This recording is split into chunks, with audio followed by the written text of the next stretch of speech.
কোষ ও এর গঠন এই চ্যাপ্টারের কিছু কিছু জায়গা আছে যে জায়গাগুলো আমাদের দেখতে একই রকম কিন্তু অ্যান্সার ভিন্ন। এমন একটা ক্লাস আমি তোমাকে দিয়েছিলাম যে আমাদের মাইটোকন্ড্রিয়াকে বলা হয় কোষের শক্তিঘর বা পাওয়ার হাউস, তাই না? আর শক্তি রূপান্তরের অঙ্গাণু বললে আমাদের কি হবে?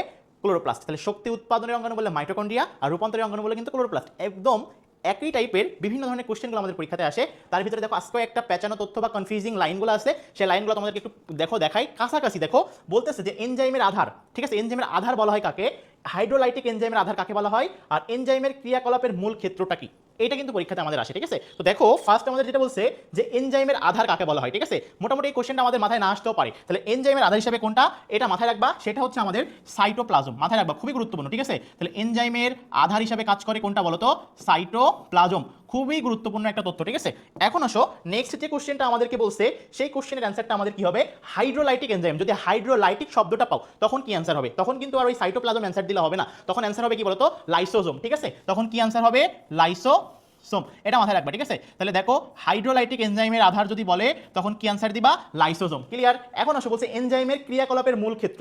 এনজাইমের ক্রিয়াকলাপের মূল ক্ষেত্র যদি এই প্রশ্নটা পরীক্ষাতে আসে, ঠিক আছে, যদি এই প্রশ্নটা পরীক্ষাতে আসে তাহলে তখন আমরা কি অ্যান্সার দিব? তখন কিন্তু কনফিউজিং এ পড়ে যাবো, সাইটোপ্লাজম দিব নাকি লাইসোজোম দিব। দেখো এই দুইটার একটাও হবে না, অ্যান্সার হবে হচ্ছে নিউক্লিওপ্লাজম, ঠিক আছে?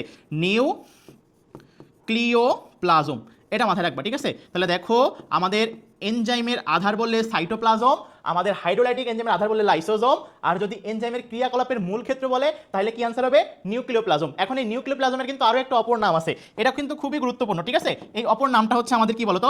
অপর নামটা হচ্ছে আমাদের ক্যারিওলিম্ফ, ঠিক আছে? এটাও কিন্তু গুরুত্বপূর্ণ, ক্যারিওলিম্ফ।